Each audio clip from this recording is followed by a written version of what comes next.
안녕하세요. 운전하는 곰돌이입니다. 오늘은 시중에 나와 있는 여러 오픈카들 중에 현대자동차에서도 하드탑 컨버터블을 실제로 양산해서 출시할 뻔했다가 실패했던 이야기를 들려드리도록 할게요. 그럼 그 전에 앞서서 국산 브랜드가 실제로 판매했던 오픈카에 대해서 보도록 하겠습니다.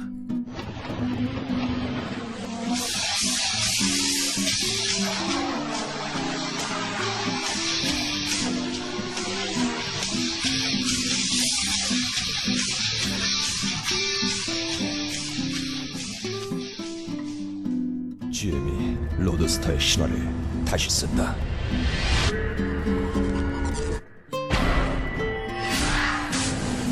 세턴 스카이, 오펠 GT, 그리고 G2X.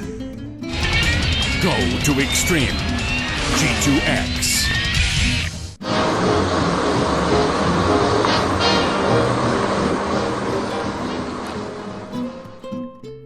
이 차는 엘란입니다. 기아에서 판매를 했었고요. 영국의 로터스사에서 수입을 해와서 판매를 했던 차량이에요. 그리고 이 차량 같은 경우는 쌍용에서 영국의 펜더사에 있던 차량을 들여와서 판매했던 칼리스타고요. 이 차량 같은 경우는 제가 예전에 탔었던 차량이고, 세턴사의 스카이 레드라인 모델 그리고 폰티악 솔스티스 모델을 가지고 들여와서 GM에서 판매했던 차량입니다. 그렇다 보니까 사실상 우리나라 제조업체에서 차를 만들어서 판매했던 오픈카는 없었던 거예요. 근데 2003년도 현대자동차에서는 이런 발표를 합니다. 우리는 하드탑 컨버터블을 양산해 준비해 있다. 그 차량은 바로 투스칸입니다. 아시다시피 투스칸은 현대의 쿠페 모델로서 현대자동차의 쿠페 라인업 최초의 모델이었던 스쿠프, 그리고 그 다음에 티뷰론, 그 다음은 티뷰론을 약간 페이스리프트에서 나온 티뷰론 터뷸런스, 이 이후에 나온 쿠페 라인업 최종형이었단 말인 거죠. 그 당시로는요. 근데 여기에 컨버터블 하드탑 지붕을 올려서, 그것도 썬루프가 장착된 하드탑을 채택해서 양산하겠다라고 발표한 것은 충격적이었던 일입니다. 국내에 그 당시에 들어와 있던 수입 스포츠카 중에 오픈카들은 벤츠 SLK, 그리고 BMW사의 G4, 그리고 아우디사의 TT 로드스터, 그리고 포르쉐사의 박스터 986이 있었거든요.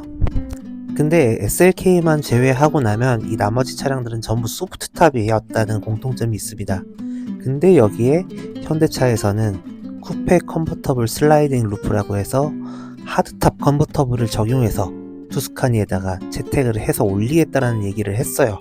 이건 실제로 굉장히 유명했던 얘기입니다. 게다가 하드탑 컨버터블 치고 시속 30km까지 해서 개폐가 가능한 수준의 루프를 채택하겠다고 얘기를 했고, 실제로 이 하드탑 컨버터블을 제작하기로 했었던 독일의 카르만사에서는 소프트탑을, 그것도 손으로 열고 닫아야 하는 수동 개폐 방식을 채택을 하자라는 제안을 했었습니다. 하지만 예나 지금이나 현대자동차는 국내 시장을 잘 알고 있죠. 우리나라 사람들은 손으로 뚜껑 열고 닫고 하는 거에 대한 창피함도 있고 불편함도 겪기 싫어하는 거거든요. 그래서 결국 현대자동차의 강력한 의지로 하드탑 컨버터블 자동화 모듈을 넣어서 만들기로 했었고, 실제로 2006년에 3,500에서 한 4,000만원 정도로 출시를 하겠다라고 공언을 했었어요. 2006, 7년 정도면요, G2X를 4,400에 팔았을 때고요, SLK를 7,090만원에 팔았을 때고, 그리고 BMW Z4를 8,100만원에, 그리고 아우디 TT 로드스터 같은 경우는 6,600만원 정도에, 그리고 박스터 같은 경우는 9천에서 1억 사이로 판매를 하고 있던 시기였어요.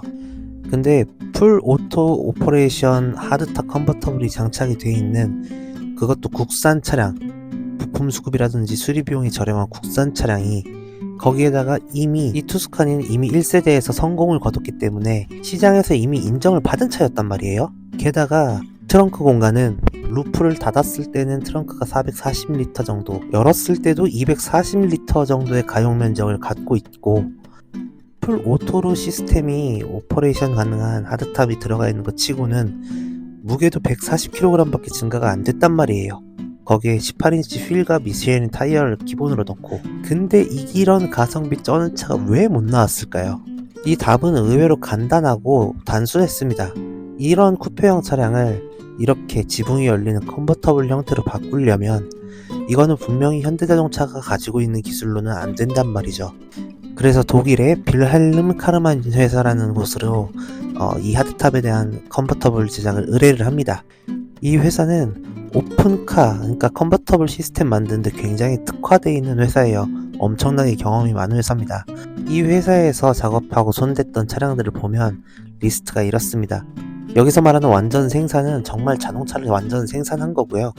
그리고 최종 조립이라는 거는 타국에서 만들어진 차를 가지고 들어와서 뭐 뚜껑이든 뭐든 마지막으로 조립을 해서 내보냈다는 겁니다. 그리고 이 회사는 탑을 만든 경력을 보면 어마무시합니다. 소프트탑이든 하드탑이든 자동이든 수동이든 안 가리고 어마무시하게 많이 만들어냈어요. 그만큼 기술이 상당히 좋겠죠. 뿐만 아니라 이렇게 하드웨어적인 것뿐만 아니라 소프트웨어적인 모듈 자체도 셰시나 모듈도 엄청나게 많이 만들었습니다. 그러니까 고장률 자체도 되게 낮은 거예요. 자, 그런데 여기서 현대자동차와 카르만사가 이 차량의 이름을 두고 약간 갈등을 빚습니다. 일단 고마워, 덕분에 투스카니 CCS 아주 멋지게 나올 것 같아 라고 현대차가 얘기를 합니다. 그게 뭔 소리야? 투스카니 CCS? 카르만 투스카니 CCS로 하기로 했잖아. 투스카니 카르만 CCS까지는 양보할게. 안돼, 우리 그럼 기술 못 줘. 아니, 우리가 저렇게 막대한 기술료까지 지원해가면서 탑 기술 갖다 쓰는데 네이밍도 지들이 앞에 가겠다고? 아이, 어차피 오픈카 돈도 안 되는데 그냥 파토로 가죠. 가자, 그래 가자. 그렇게 이 프로젝트는 파토가 났고 모터쇼에서 보여준 모습이 마지막으로 역사 속으로 사라지며 많은 자동차 애호가들의 안타까움을 자아냈던 사건이었습니다. 오늘도 즐겁고 유익한 방송 되셨나요? 그럼 구독과 좋아요, 알림 설정 부탁드립니다. 안녕!